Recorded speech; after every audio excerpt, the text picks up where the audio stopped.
Hi, and welcome to the Life Switch Show. I'm Adam Kowalik. I'm your host, which I hopefully am every single week. And we are talking to a beautiful guest today, a wonderful person I've gotten to know. I'm super grateful to be connected. Her name is Lisa Danforth. And we are going to be talking about having clarity in your business and how important that is in terms of making a switch, if that's in life or business, but clarity being so important. Now, before we begin, if you're watching on YouTube, don't forget to like and subscribe and hit that notification bell. That way, if you're on YouTube, you will be notified every time we go live or put out anything else. Plus, if you're on Facebook, you don't want to forget to like my Facebook page, Adam Kowalik, Business Mindset Coach. Here we go.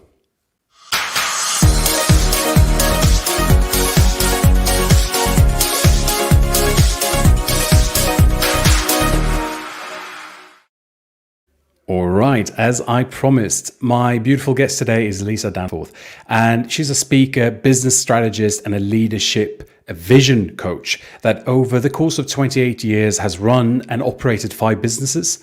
So she's, I would say, a serial entrepreneur, and she's got a bachelor's degree in business with a minor in economics, and she's also certified by the Coaches Training Institution, which I have to say is quite an impressive place to be certified. Lisa is helping business owners and leaders develop a saner approach to success. And I am going to come back to that one because I love how she phrases that. And she's also hosting a weekly LinkedIn Live where she talks all things business. And I had the honor to be part of that show just a while back. So that's another thing to really check out when it comes to Lisa. And that happens on LinkedIn. Okay, it's time for a big welcome to this week's amazing guest, Lisa Danforth. Hey, Lisa. Hey, Adam. Thanks so much for having me. I'm super excited for this conversation. Well, the pleasure is all mine. I am excited about this for several reasons. A, you're an amazing person. What I've gotten to know about you is just amazing. B, we're colleagues in the field of coaching and helping business entrepreneurs and all of that. And any time and every time I get to have conversations about that, and I'm going to say, C, we're going to talk about clarity. Clarity happens to be one of the best things I love talking about. And I think it's like a superpower if you're an entrepreneur. So, if you can't tell, I'm super excited to be here today with you. I am thrilled to be talking about clarity. That's something that I could talk about for days and days. So I can't wait to jump in and just sort of start teasing this out and see how when we have clarity, when we're living with intention, it's amazing what we can create in less time and less effort. There you go. Now, before we kind of dive into this, I just want to say for anyone who is joining on YouTube, make yourselves known. Where in the world are you joining? It's always nice to know. And if you're on Facebook, the same goes for you. Just pop into the comments and just leave, hi from Sweden or Tenerife or wherever you are. And we might even have people joining from the States, where, Lisa, you are, and people might have gotten notified that you're joining the show. Also, if you have any questions, you can pop that into the comment section. That way we can pull that in, and either me or Lisa can then answer those questions. All right. So, Lisa, I'm curious. I mean, I know a little bit about you. Some of my followers might not know everything about you. Would you like to share a little bit about your own background, as much or as little as you feel necessary? Sure. Like you said, I am a serial entrepreneur. At the ripe old age of 8, I knew I wanted to be a business owner, which was just crazy that I actually, and the school that I wanted to go to and all of that. When I've had 5 businesses. First one was when I was in college, and it was a professional housekeeping company, so I could work around my schedule. I moved to Vermont several years later, started a children's wear company called Bottom Buddies, sold that to one of my home stores after 8 years, and then had a catering business for 14 years. And then in 2008, when the economy went down, I'm sure a bunch of people can remember that. I actually started a second catering company called Hot Betty Barbecue. to sort of accommodate the lower cost events that people were requesting at that point. And then I got into coaching. I tried doing both catering and coaching at the same time, but that was a little too much. And I have been doing coaching, I think, since 2015 full time. And just so, so happy to be able to use all of my experience and be able to impact people's lives. That's amazing. That's amazing, and I love the diversity of the businesses. What an amazing journey! I know there's no real theme that goes No, on, not but I really. get to pull from all of those when I'm Yeah, coaching my clients. and I think that almost makes it very typical a serial entrepreneur, right? An entrepreneur, almost by definition, is a person who sees opportunities, right? So it's not so much about I love doing this and I'm going to do this. Well, there's nothing wrong with that, but that doesn't necessarily revolves around being an entrepreneur. That can just be a passion you have or a hobby you have. A real entrepreneur, I think, is having that skill to identify opportunities, which sounds like you've been able to do. I have, and my thing is always, and this is what I work on with my clients as well, is if something excites you, explore it. It doesn't matter that you've got a business going on right now. You can do the research and see if it's something that you want to go down and explore a little bit more. Even if you don't go too far down and start the business, you're going to learn something. You're going to be more creative and you get to bring that to the business that you're in now. So many entrepreneurs are, I like to call it multi-passionate. I get a Yeah, lot of, I have shiny object syndrome. There's so yeah. many things I want to do in my business, but it's really multi-passionate. And I think instead of avoiding and saying, I need to focus on this one thing, it's actually helpful for us just to explore things, the ideas that come to us and integrate them if they fit and let them go if they don't. I like that. That's a very compassionate, gentle approach almost. I saw we had some people joining from Sweden. Christina's here. Sarah from London. It's nice to have you guys here. I've got a couple of regulars. They tend to make sure to catch the show. I'm super grateful for that. So I just wanted to, do a shout out for them. Hello, Christina and Sarah. Thanks for joining us. This is going to be a great conversation, and if you have any questions to for Lisa or for me, just where to put those questions. Precisely. So it's funny how you said at the ripe age of 8, you knew you wanted to, be an entrepreneur or what you wanted to do. Talk about clarity, right? That I mean, the topic of today's clarity, and at the age of 8, you had this clarity almost. I mean, where did that come from? How is that even possible? I'm not 100% positive where it came from. My uncle was going to a business school and I admired him. And I was like, wow, I want to do that. So I did go to the same business school, but I knew that I wanted to be an entrepreneur, that I didn't want to work for anyone else. I think I've always been slightly independent. So it unfolded. Like I said, when I was in college, it was what can I do that I can make decent money, work around my schedule, and be able to have a sustainable life. So it wasn't necessarily the most fun thing to be cleaning houses and whatnot, but it really served me during that time. And again, that's what I'm liking about your message is, again, you saw the opportunity.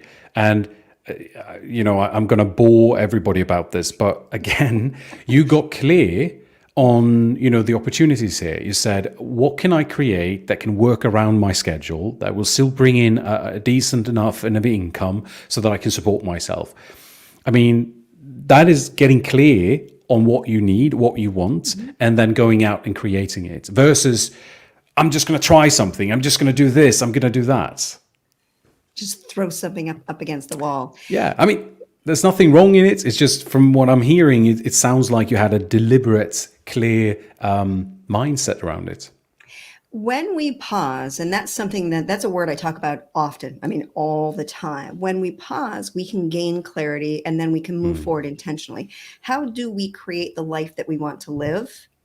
if we're not sure what that looks like. So we need to cast that someday vision out there, whether it's, a year from now, here's what I want to be doing, or if it's a long-term goal that's 10 or 20 years, or for those young folks out there, 30, 40 years. But really casting that vision out, how do you know what actions you need to take? How do you know what the priorities are that you need to act in order and priority of, if you don't know what it is that you're moving towards? And this is where I see, whether it's an entrepreneur, career, stay-at-home parent, having that clarity of what we want and being intentional allows us to create success fulfillment that we want, not what other people want, need, or expect, but it allows us to align our mindset and our actions with where we want to go. I think that is the key, really, right? To create that clarity, because as you say, it then allows you to actually start achieving what it is that you want out of life. And it reminds me of this, and this is something that I often refer to, but from Alice in Wonderland, when she first meets the cat, the cat in the tree, and she's at a crossroads or a intersection, and she's just like, "Oh, sorry, do you know which road I should take?" And the cat says, "Well, it depends on where you're going." "Oh, it doesn't matter." And the cat says, "Well, in that case, it doesn't matter which road you take either."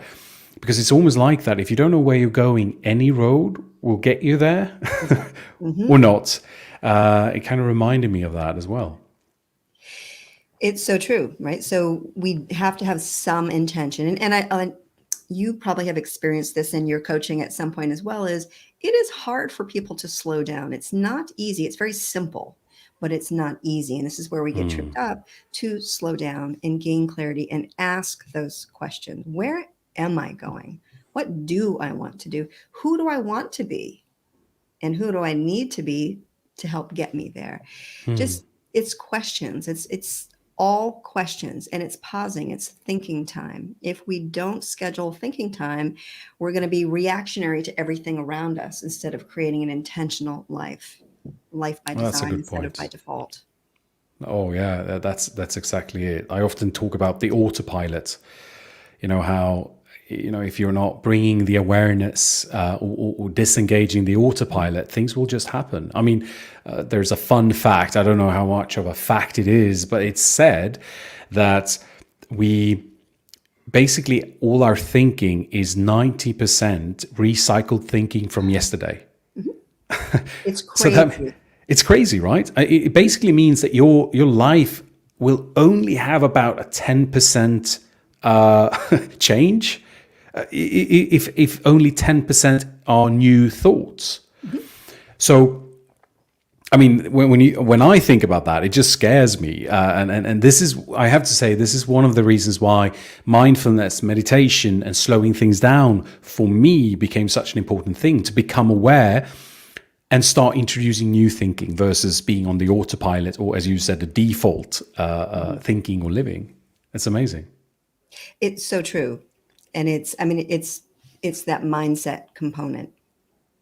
I will say one of my core values, my number one core value, I have three and I put them in order of priority. The number one core value is growth. Hmm. So for me, in order to be that person that I want to be and live into it, I need to be looking at, where are the growth opportunities? Where's the knowledge? Where's the learning? Where's the education and the teaching component to whatever it is that I'm doing, so that I can think outside of the box. I can think outside of that 10%, so that I can be more expansive within my life and help other people be more expansive as well. That's amazing. I love how you're so clear. Again, clear. We should have like a counter somewhere. uh, exactly. You're so clear on again your core values, and not just knowing your top three. You actually know the order of those top three. That's beautiful. That's amazing. That's important. We need the clarity, whether it's Yeah. with our goals, whether it's with our relationships, whether it's with our health, so that we can act in order of priority. Everything doesn't matter equally, yet we go through our days playing whack-a-mole, thinking that, every email is more important than either our family, or that picking up the phone and having a sales call, those things that are going to drive the growth of your business and your personal development. Yeah, such a truth. So You started, talking about this coming from a place where you said something you often talk about is making a pause or taking a pause. Mhm. Can you talk to that a little bit? Like, how do you actually go about creating a pause in your life and or in your business? With intention and clarity.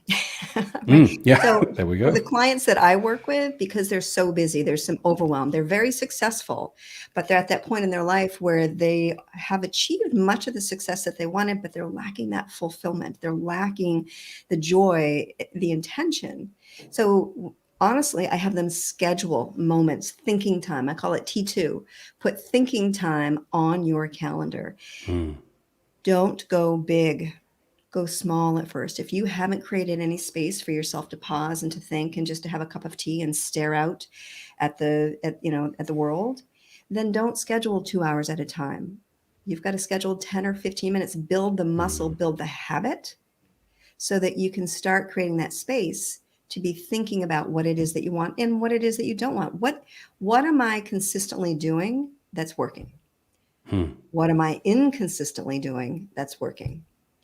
What am I doing consistently that's not working? Asking those questions. I just had a client go and she hiked up to the top of the mountain and she was asking herself, where am I going? Who am I bringing with me? Hmm. So the key to having that thinking time is to actually have a question to be pondering, 1 to 3 questions. Always have a journal if you can, so you can just get it out of your head, get it onto paper. But have a question. When I was originally asking people, my clients, to put thinking time in their calendar, I didn't make sure that they had a question that they were pondering, and then their mind would just rattle off on their to-do list. I've got to pick up the kids. So to be intentional and have that clarity is going to help you create the answer, get to the answer faster. That's a good point as well. I mean, those are really practical tips and really powerful ones. So for anyone who's listening, I'm sure, take notes on this or at least replay this a couple of times. It's such an important detail that you mentioned with going into one of those experiences, having the question identified, or at least narrowing down kind of where you wanting to go. Because again, the way I have this concept that I'm working often around is that the questions you have determines the quality of your life. Because basically, and anyone can go into yourself and just reflect. Most of the time, and we're going back to this 90% of recycled thinking.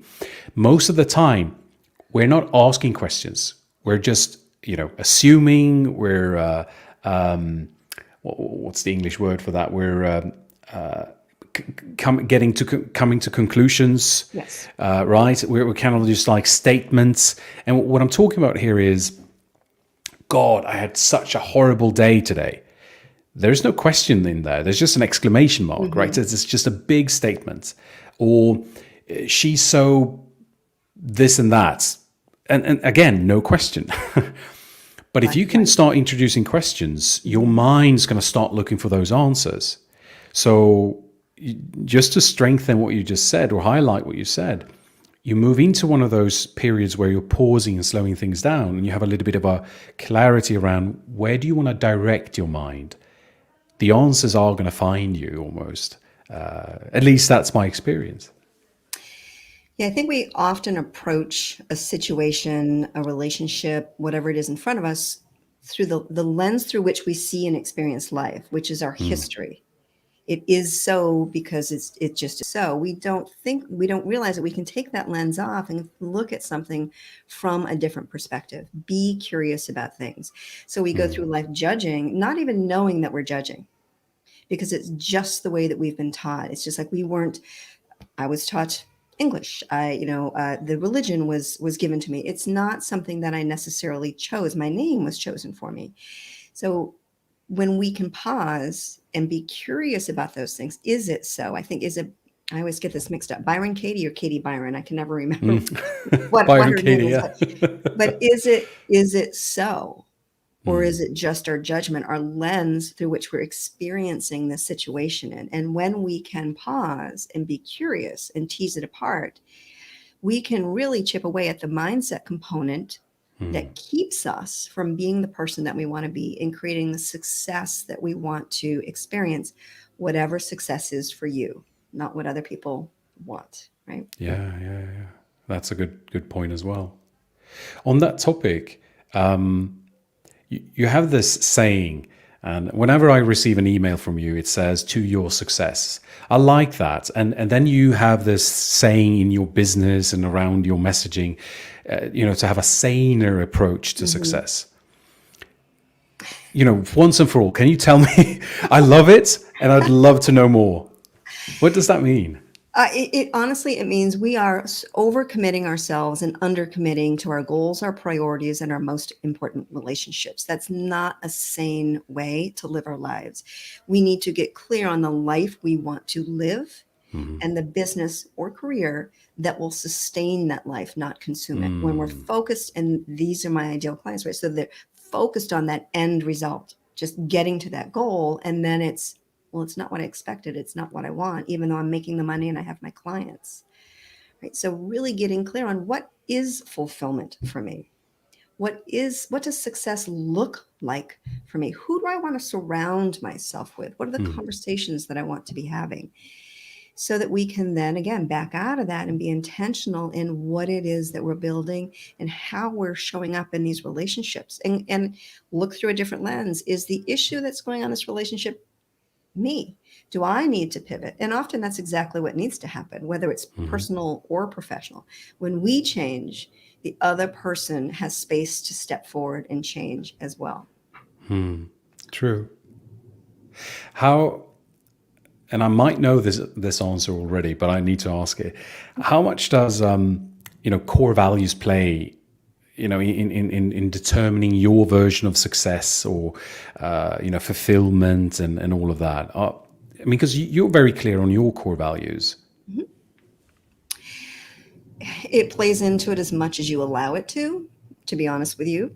But the thing is when I am at a crossroads, when my client is really struggling with, do I do this, do I this, or even the behavior that they need to implement, a new behavior, when we can connect it back to, is this in alignment with your core values? Your vision, your clarity is where you're heading. Your core values are your compass that help get you there. So we can come back and say, this is a really tough choice and this is an amazing opportunity, but it's not in alignment with my values. So it's going to be a degree off from where I want to be going. And in a year or 3 years, you're way off course. So when we can pause, there's that word again, pause, and really look at, is this choice in front of me? Whether it's watching cat videos on Facebook, right? Or a new opportunity or new program, is it in alignment with my core value of who I am at the core? And we can Yeah. make those difficult choices in the moment a little more easily. Not easy, but a little more easily. Yeah. No, I love that. And I like how you basically named it the compass. And that's I call it the inner compass. And it Mm-hmm. is that. It just helps you navigate. And again, sometimes when I do the core value work with myself or with clients, it's the the look on my face or their faces when we realize that, oh, well, that explains why I'm not very satisfied, or that explains why that decision didn't sit well with me. Yeah, because all of a sudden, when you're realizing, I often what ends up happening in my case is we get super clear on maybe top 5, top 8, something like that, and we do a ranking thing as well. And then I like to add, on a scale from 1 to 10, how aligned do you feel right now? And when they go 4, 3, 1, then something's off. The compass needs to be calibrated, because no wonder that you're not feeling connected to your life or your purpose or what it is that you're after. And I think it's such an important starting point when you start navigating. I agree with you 110%. I will jump in as well and say it's not always easy it is not easy to determine our values. We want to be this No. and this and this and this. And we can actually, if when we first start out, kind of whip ourselves with our values. This is who I need to be. This is who I should be. And we start shooting all over ourselves all the time. We need to stop that and look at, okay, this is who I am at the core. Is this truly in alignment? Not necessarily who I want to be. We also, I found with a lot of entrepreneurs, we have contradicting values, right? So freedom and flexibility are a core value, but hard work and accomplishments are also. So then there's this conflict and we beat ourselves up over them. So we need to look at, is it accomplishment? And what does that mean? Describe it, gain clarity on what that means. Is it freedom? What does freedom give you? So when you're working on your core values, really pause and make sure that they're not contradicting each other, because they will beat you up and you're constantly circling. Yeah. You're always making choices that aren't fully in alignment. And just pause. Is this who I think I should be? I was just onboarding a new client on Monday and she had 3 values who they were specifically what she thought she needed to be, which whipped her, honestly, in all of her actions, because there were all of the components that she didn't appreciate about herself. So she needed these, and these are her core values. And we backed out, and we're working on creating a different list that she can live by that will make her feel good rather than less than. Such an important distinction. Because exactly that, when you start doing that, what can end up happening is that you're just simply putting a wish list together of who you would like to be or who you think you should be, rather than who you actually are, or what's been part of the making of you. And I think I've read this somewhere. It's either on your website or it's on LinkedIn, but you wrote a perfect article on core values, right? Yes, I did. I And wrote a while ago. yeah, I mean, yeah, exactly. It's a great guide. I think it's a beautiful guide to getting clarity on your core values. So I kind of just wanted to put it out there that, like, connect with Lisa, find it on LinkedIn, or go to your website. And I know we're going to be displaying your website at one point through this conversation. But can they access the article on your website as well? Or Yes, they can. yeah. So if you go to, I think it's resources, and it probably has vlog or something like Oh that, yeah. because Yeah. there's a lot of videos on there as well. Yeah. Or if you go to my LinkedIn and click on articles, my LinkedIn profile, yeah, That's great. it's got a list of values. And there we go. Yeah. Thank Great. you. That No, was it's perfect. Adam. Yeah, that's how it. When you work with professionals, it's amazing. No, I honestly, because I think it's a beautiful guide to getting clear on core values, and I think it's important. We even have a Ravi Jain. He's watching the show as well, and he commented he's loving the conversation today. And I'm just assuming that he's referring to hopefully what we're talking about, and especially around core values and being around the importance of the intuition or the guidance from within. And I was just, as you're talking, I was thinking the core values really help us with switching, the life switch show. When we know when it's time for us to pivot, we can lean into our values, whether it's pivoting a job, pivoting a relationship, or just pivoting in the moment. That's perfect. So what you're saying is kind of like, if you're in touch with your core values, they can guide you. They can support you in signaling, making themselves known in terms of it's time for a switch, or if you're making a switch, they can inform a path forward. Is that kind of like? Would you like to add something? No, it's really just pausing and connecting. Is this in alignment with my values? When I was a caterer for 14 years, very successful catering company, I just knew at one point it wasn't in alignment with where I wanted to go. And I was able to lean into, even though I wasn't as clear on my core values, this is no longer serving me at the level that I wanted to be, to need it to serve me. And that's when I launched full-time into coaching. But knowing what I wanted and knowing intuitively, allowing my gut to, and research and whatnot as well, not just the gut, it allowed me to lean into and be like, okay, this is what I'm doing. I know that it's right, because it is, when I think about it, it brings me joy, and it also brings me clarity. Here are the things that I need to do. Here are the things that I want to do, and start going down that path. There we go. So I'm thinking around this, and maybe you've kind of already answered it. So I'm not sure.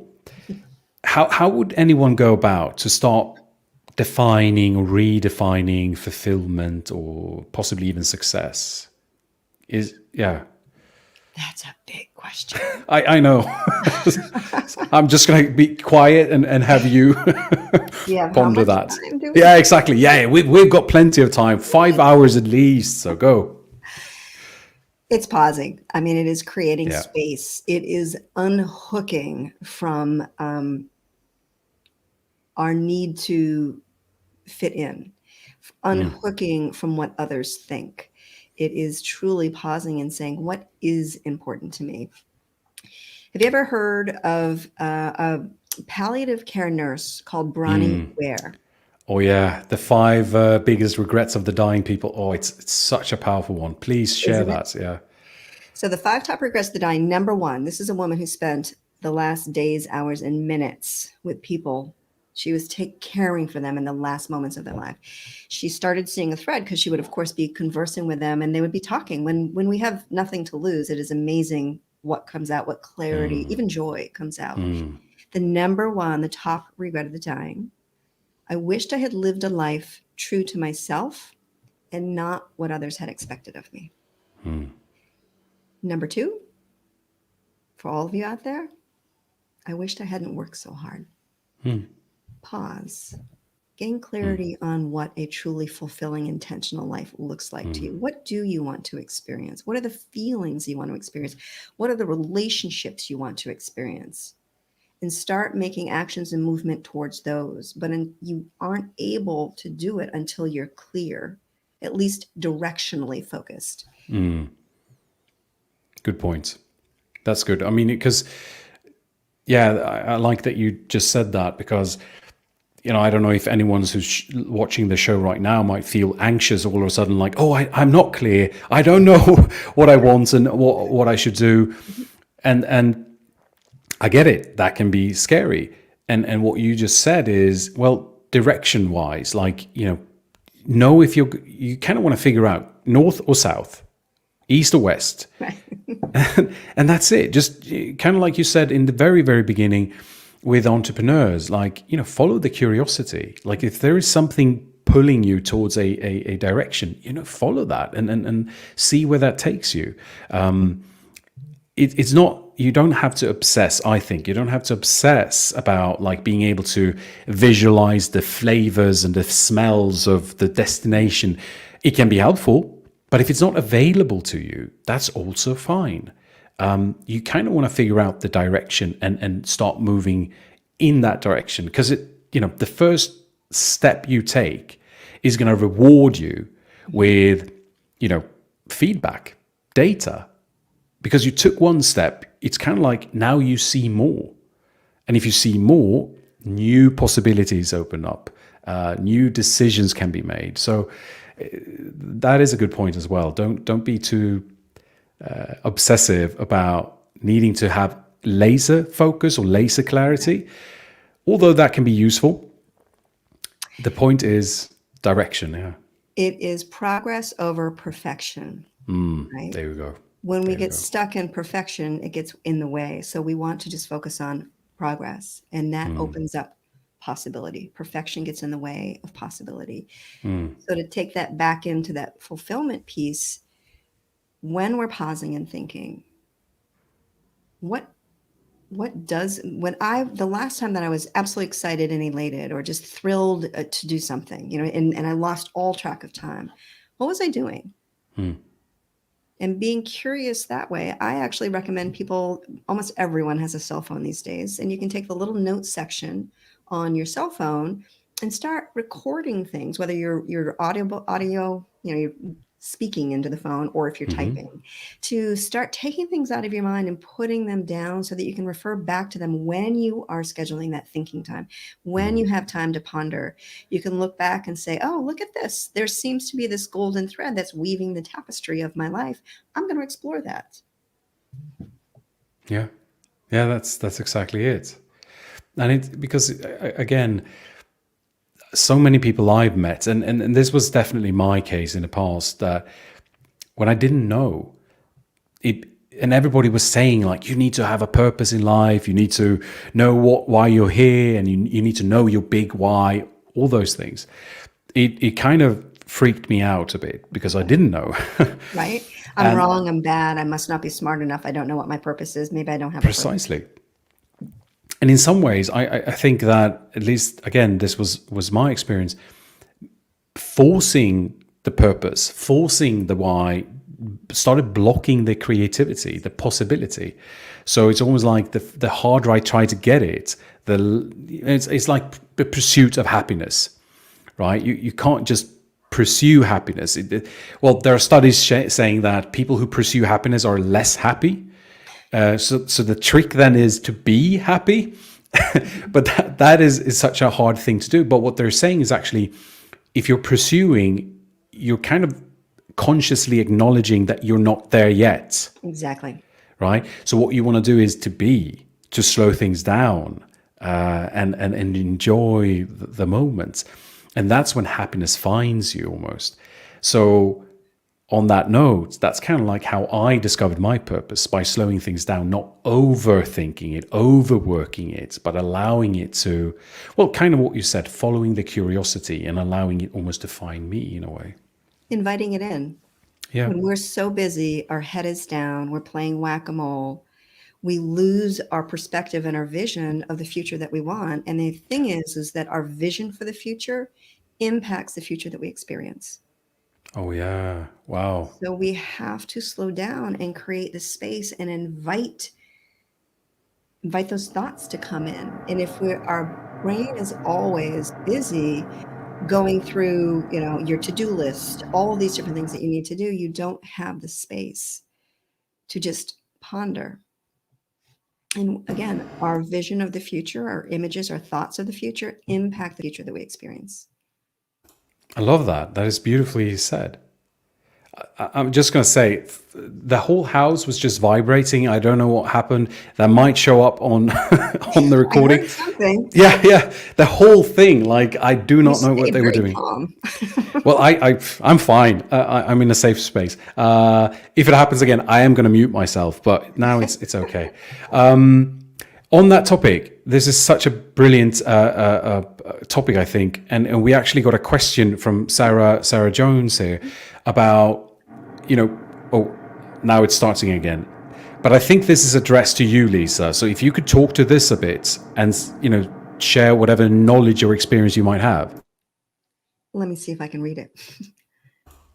And for anyone who's listening, how to start getting clarity if we feel we have to always go 100% speed to survive. Excellent question, Sarah. Not everything matters equally. We have to pause and look at what is really important to me in this moment, what's really important for me to do. When we feel like everything is important, guess what happens? Nothing is. We always overestimate what we can do in a short period of time and underestimate what we can do in a longer period of time. So what we need to do is map out everything that is your 100% priority that you've got to be on, and you've just got to be going brain dump it, Sarah. And then I'm going to ask you to go through that list. So you're going to take your to-do list and you're going to create what's called a success list. And for any of you have heard of the Pareto principle, the 80-20 rule, where it says 80% of our results basically come from 20% of our activities. Go through your list with each item that's 100% that you've got to be focusing on and say, is this an 80%, a 20%er that's going to drive 80% of my results? If no, move to the next one. Ask, is this a 20%er that's going to drive 80% of the results that I want? This is where clarity comes in, right? Go through your list and create your success list. So you're going to minimize. I'm not saying that the other things that are on the list are not important, but what you're going to do with those is you're going to take them and you're going to put them in a parking lot so that when your shorter Pareto list, your success list is there and up and running, you can start pulling in these other things. But everything does not matter equally. That's a lie of productivity. We achieve less in more time. when we do that. So when you've got your list and you've got the 20%, I'm going to ask you to prioritize that list. What is the number one thing that's going to drive your results? If you could only do one that would make everything else easier, which one would that be? Great. Put a number one next to that. Go through your list. Should you earn the right to focus on a second priority, what would that be? And the thing is it's not about focusing on only one thing.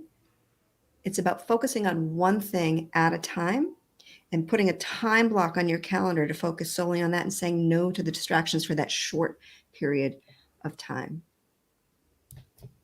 So There it's we go.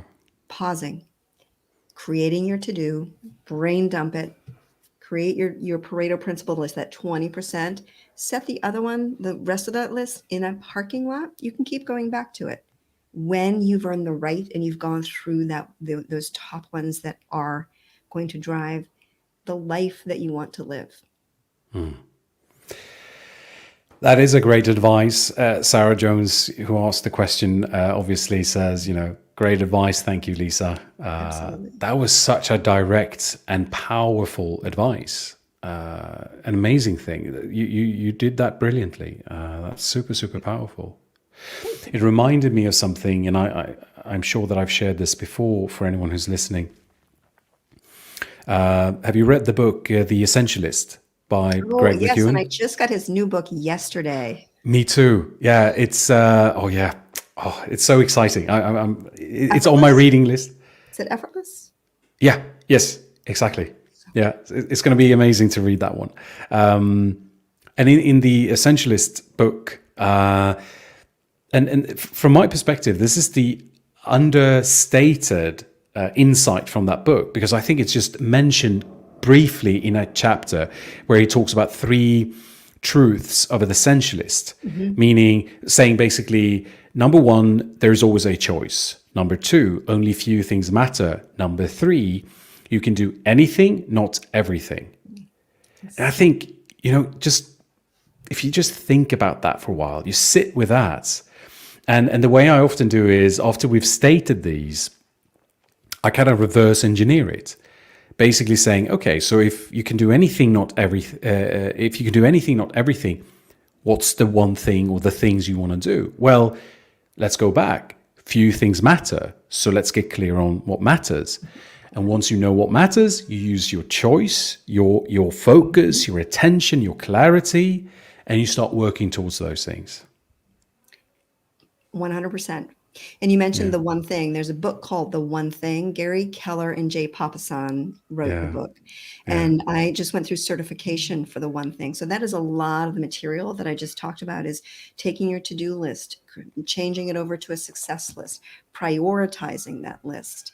Not everything matters equally, yet we go through life pretending like it does. Yeah, precisely. And it's almost, I'm not sure that I caught that, but did you say it's a productivity lie to get everything done? Yes. The number one lie of productivity is that everything matters equally. And the number two lie of productivity is multitasking. We lose 1.4% of our day due to multitasking, checking Instagram, going off and doing different things. That's 28% of our day. That's 1.4 days per week. It's crazy. So if we can narrow our focus, gain clarity on what are our priorities, we gain back essentially 28% of our day, 28% of our week, 28% of our year. That's massive. Yeah, it is. It is massive. Check out the One Thing book as well. That is a phenomenal book. I literally purchased it 3 days ago. My coach recommended it, so I was like, I'm taking it. I read a book a week, basically. So I'm fortunate enough to be able to go through a couple of books. So it's on my reading list. And I think for anyone who's watching, check those out. Like we already said, The Essentialist, I think, is a brilliant one. We've got the One Thing is another one. When we're talking about, slowing down, pausing, getting clarity, those things are really, really helpful. And again, I haven't read One Thing yet, but The Essentialist is a mindset and a strategy book. So it works on both levels, kind of. And I like it because he also talks about and gives you tools on how to as an employee, if you've got your list of priorities and your boss comes to you and says, hey, you need to do this, you get to say, okay, so here's the list that you gave me. Here's the priorities. Where do you see this falling in order of priority? And what do you want me to take off my list so that I can focus on this thing that you're asking me to focus on? So you're That's it. empowering them and also showing them it can't be done, right? So it empowers us to say, here are all the things that you want me to do. Where does this fall in order of priority? It empowers us and it empowers everyone on our team. That is such a great example. Years ago, when I was working for IKEA, I burnt out. And the reason was simply because I was just working too much. I was too ambitious. And I simply didn't listen to the fact that, my manager actually told me, Adam, you are going to burn out unless you slow down. And I was like, no, I'm a machine. I don't. And plus, I was like 25. I couldn't die. So it was easy. Invincible. Yeah, definitely. But I really had the best manager in the whole world. She used to be a submarine officer, so she was super calm, super strong woman. Like she was half my height, but she was the biggest person I knew. I think, an amazing person. And I did burn out. I did crash, and she kind of nurtured me back because there was a journey involved. And one of the things I learned from that was exactly how you described it. And this was way before I even, got exposed to the book or the idea of essentialism. But what I used to do was I took a blank piece of paper and I just wrote in no particular order. I just write everything I imagined I had on my table. And this is in a work environment, so it was my responsibilities. It could be anything. It could be a project I'm working on. It could be reporting on a certain KPI. It could be this Emails. meeting, emails, everything I, in my mind, thought I needed to get done. And I just randomly mind mapped them, kind of. And yeah, we got a comment. I need to start seeing myself as a boss and employee. Yeah, for sure. And started just mind mapping these different things out. Then I'd take that big piece of paper and circle the 3 top projects or items that I found, okay, these are the most important things. But I wasn't done there. I took that piece of paper and I walked into my manager's office and I said, please help me prioritize. Here's everything that I think is on my table. Here are the 3 things that I find or identify as the most important. What do you see? Would you like me to think, in a different way? Would you add something? That was such a powerful conversation to have because she always brought so much clarity. So she would say, Adam, this one you don't have to care about. Take this off. You're absolutely right. Focus on those 3. No, actually, I'd like you to focus on this one. Because what I learned from burning out was you're not alone. Like, ask for help. Now, being an entrepreneur, it's different, but it is still the same. I mean, the rule still applies, meaning if you have a coach, if you have a mentor, use that. Do the same. You can do the exact same exercise and say, this is what I've identified. What do you see that I'm not seeing? Right? You can take that to your coach. You can take that to your mentor. If you don't have access to them, there's communities. You're probably part of an amazing Facebook group. You can do the similar thing there. Or someone who you've got trust for. You can ask them, hey, here's something that I've been working on. I'm feeling overwhelmed around this. What are you seeing I'm not seeing? Either way, Beautiful. it's to know that we're not alone. And sometimes we just need to get help around prioritizing. Because if we try to do everything ourselves, it just ends up, kind of like what Sarah was saying, everything goes in 100% speed. It's just too much. And what I love about what you just said is it starts with pausing. It starts with gaining clarity and then being intentional. Yeah, that's it. We make things so difficult. It's very, very simple. It's not always easy, which is where we really trip ourselves up. Good point. I think, based on the topic of today, this is a great place for us to kind of say, wow, fantastic. Because I have one last question for you, which is the kind of the typical question I often ask at the end of a conversation like this. And before I ask it, I'd like to, ask you, where can people connect with you? Because obviously people are going to be raving about you because this has been a powerful conversation. So where would you like people to reach out or connect with you? They can email me at lisa@lisadanforth.com. They can check out my website, which is lisadanforth.com. And my social profile of choice is LinkedIn, which is Lisa Danforth. I like to keep things easy. Can you tell? Yeah, thank I you. agree. I agree. And let me just say that again, like Lisa's presence on LinkedIn is just absolutely wonderful. First of all, the value and the content you're putting out and the weekly lives that you do are just massive. But also as an inspiration for anyone who is in the sphere of business and entrepreneurship, the way you handle LinkedIn, I think is just a great role model or example. So, You're very kind. check that out. And also, let me say, you have free resources on your website, I do. and one of them being something about time, right? Yes, I have 2 free resources that you can download. One of them is Time Management Mastery, and the other one is Communicating Powerfully Without Apology. Fantastic. And I mean, especially, I just had to say that because we ended up talking a little bit about strategies around time management and slowing things down. So I thought, there's probably going to be massive value inside of that guide. So yeah. And then on my website, there's also all of my LinkedIn lives, or at least my VA is starting to load a little bit more. So they should be on by the end of the week, all of them. So That's you can good. just sort of scroll through and see our interview. Yeah, that's right. Yeah. Fantastic. Well, thank you, Lisa. And to the final question.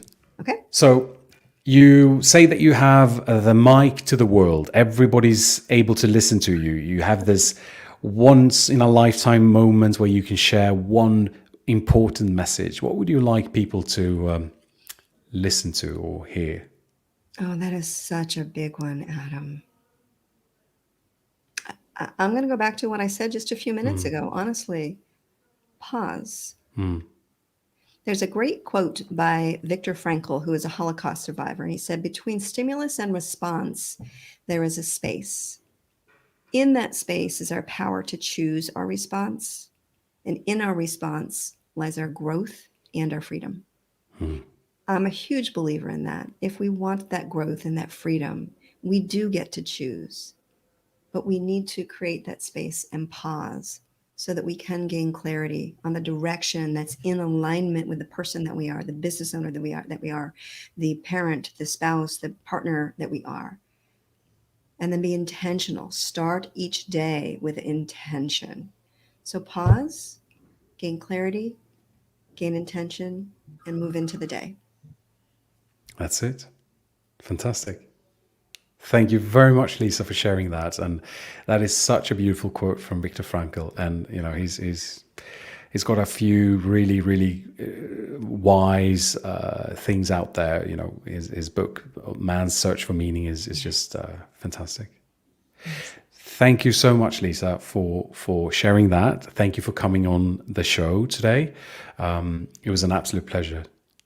Thank you. I am so grateful. And thank you to everyone in the audience, whether you're live or on replay. I greatly appreciate you showing up and joining in on the conversation. Thanks, Adam. Thank you again. It was wonderful, Lisa. I'm sure that we're going to stay in touch. This is probably not the last time I get to have the honor to have you on. We'll see what happens in the future. But thank you very much for joining today, and I'll catch you soon. Yeah. You're welcome, and thank you. Bye. Wow. Okay. I'm just going to take a little bit of a breather here. I thought that was wonderful. Such a value-packed episode, I think. I hope you enjoyed this as much as I did. I honestly think it was super powerful around the conversations around time management, clarity, core values, knowing where you're going, all of those things. I think it was just a massive conversation to have, and I'm super grateful for Lisa coming on to do this. And if you enjoyed this, make sure to check her out. The resources, you saw that during the video. Just go there and connect with Lisa. So thanks for tuning in today. If you're watching on YouTube, don't forget to like, subscribe, and click that notification bell. That way you get notified every time we go live and put stuff out there, which we very often do. And also, if you're on Facebook, don't forget to like my Facebook page, Adam Kowalek, Business Mindset Coach. See you next week, same time, same place.